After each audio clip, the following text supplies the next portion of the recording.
E aí pessoal, tudo bom? Vamos dar início então à nossa última aula do ano. Sei que não foi um ano fácil, foi difícil, foi cansativo, foi trabalhoso, mas vocês chegaram até o final. Então por isso, parabéns. Agora é a reta final, foco nos estudos, para a gente conseguir fechar esse ano com chave de ouro mesmo com todos os problemas. Então vamos para a nossa última aula.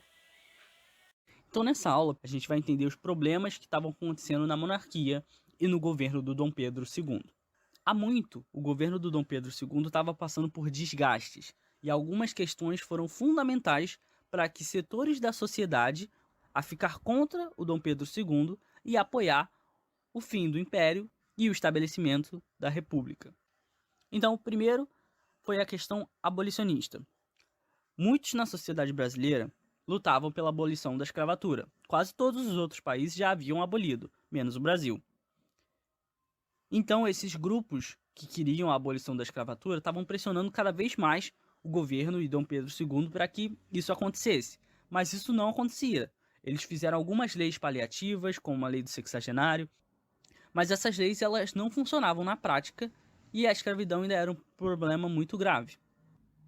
Somado a isso, quando o Brasil finalmente resolve abolir a escravidão lá em 1888, através da Lei Áurea, os donos de escravos não vão se conformar e vão pedir indenização pela perda dos escravos. Só que essas indenizações nunca são pagas. Isso faz com que esses grupos que eram escravistas ficassem contra o imperador. Ou seja, a gente tinha os grupos abolicionistas que queriam a abolição da escravatura, já vinham pedindo isso há muito tempo para o Dom Pedro II, mas isso não acontecia. Quando aconteceu, os grupos que eram escravistas, ou seja, os grupos que tinham escravos, ficaram contra o Dom Pedro, porque eles queriam indenização e essa indenização nunca foi paga. E ainda assim, os abolicionistas continuavam contrários ao imperador. Eles acreditavam que essas medidas demoraram muito tempo para acontecer e não foram feitas da maneira adequada, já que isso só aconteceu depois de muita pressão, tanto desses grupos abolicionistas quanto de outros países da Europa que pressionavam o Brasil para que abolisse a escravidão. Então a gente tem esses dois grupos que, apesar de ter ideias completamente opostas, um queria a abolição da escravatura e o outro queria manter a escravidão, eles, apesar de ideias opostas, tinham em comum que os dois grupos estavam contra o Império e a figura do Dom Pedro II. Os dois grupos queriam estabelecer uma república no Brasil. A gente vai ter também a questão religiosa. Vai ser um episódio específico que vai desgastar a imagem do Dom Pedro com a Igreja Católica.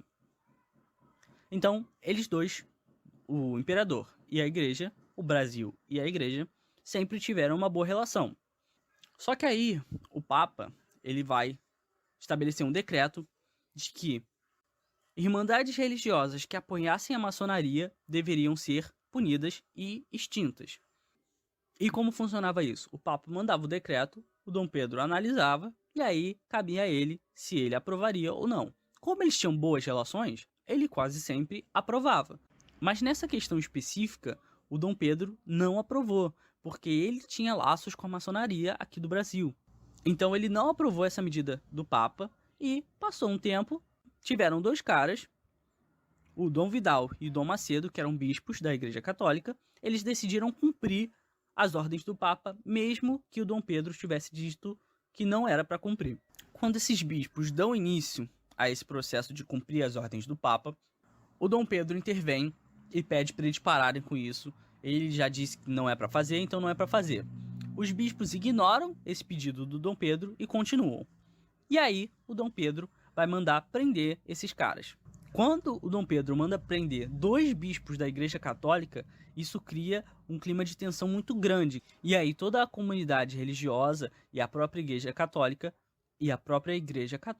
vai ficar contra o Dom Pedro II. Mesmo que depois de um tempo o Dom Pedro II tenha perdoado e libertado esses caras da prisão, o estrago já estava feito. E a imagem do imperador estava manchada junto da igreja, que agora era contra o imperador e a favor do movimento republicano. Então a gente já tem, a favor do movimento republicano, três grupos principais: os abolicionistas, os escravistas e agora a Igreja. Outra questão que vai ser importantíssima para esse processo da República vai ser a questão militar. Ela começa vinculada à questão da escravidão, já que depois da Guerra do Paraguai, tanto homens brancos quanto homens negros lutaram lado a lado, eles viram que eles eram iguais, que a questão do preconceito da escravidão era uma coisa que não fazia muito sentido.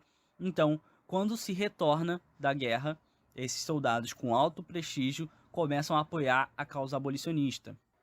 E outra, quando alguns escravos partiram para a guerra, foi prometido a eles de que, se eles retornassem com vida, eles seriam libertos. Essas promessas elas não foram cumpridas integralmente e a escravidão ainda era um problema muito grande. E os militares tinham comprado essa briga. Também, quando retornam da guerra, os militares eles estão com um prestígio muito alto. Eles são heróis nacionais que defenderam o Brasil, defenderam a pátria. Então, quando eles voltam, eles querem mais participação política. E isso não é concedido pelo Dom Pedro II, que quer manter os militares somente como uma força para atuar nas guerras. E aí, os militares, até mesmo das mais altas patentes, vão começar a falar abertamente contra o Dom Pedro II e a estrutura do Império e a favor da instauração da República. Para contornar todos esses problemas, o imperador ele vai adotar uma série de medidas para tentar amenizar a situação. Entre elas, a abolição da escravatura, que a gente já viu que não adiantou, porque fez com que os escravistas ficassem contra ele e que os abolicionistas questionassem as verdadeiras intenções de abolir a escravidão depois de muitos anos. A gente vai ter também a liberdade religiosa para tentar amenizar as questões com a igreja. A gente vai ter liberdade de ensino e seu aperfeiçoamento para tentar favorecer e agradar a burguesia e as classes mais ricas. Vai haver também autonomia para as províncias, ou seja, ele vai dar mais liberdade para essas províncias, que eram como os estados, governarem e tomarem suas próprias medidas, tentar dar liberdade para eles, para que assim a estrutura se mantenha do império. Só que não adiantou, já era muito tarde. Quase todos os setores da sociedade brasileira estavam contra o imperador. A gente tinha os grupos abolicionistas, a gente tinha os grupos escravistas, a gente tinha a igreja, a gente tinha os militares.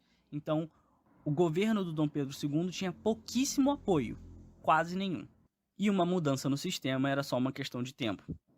E aí, como já estava escrito, no dia 15 de novembro de 1889, o Marechal Deodoro da Fonseca vai assumir o controle das tropas que estavam ali se revoltando, vai ocupar o quartel-general do Rio de Janeiro e vai depor o gabinete imperial, ou seja, todo mundo ali que servia ao império vai ser deposto e eles vão assumir esses cargos.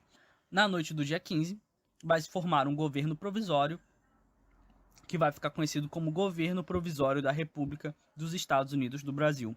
E, já nesse momento, o Império Brasileiro tinha ruído e tinha se estabelecido a República. Esse governo provisório vai enviar um documento, uma carta, para o Dom Pedro II, pedindo para ele e a família dele se retirarem do Brasil.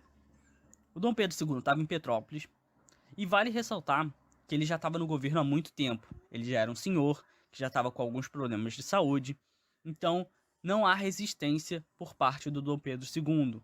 Ele vê que não tem como ele lutar, e até mesmo ele talvez não queira lutar. Alguns historiadores dizem que o Dom Pedro II era favorável a algumas medidas da República. Ele já não estava tão satisfeito com o modelo do Império, mas como imperador ele não podia fazer muita coisa. Então, quando o movimento veio, ele não se opôs, e ele e a família real deixam o Brasil e voltam para Portugal.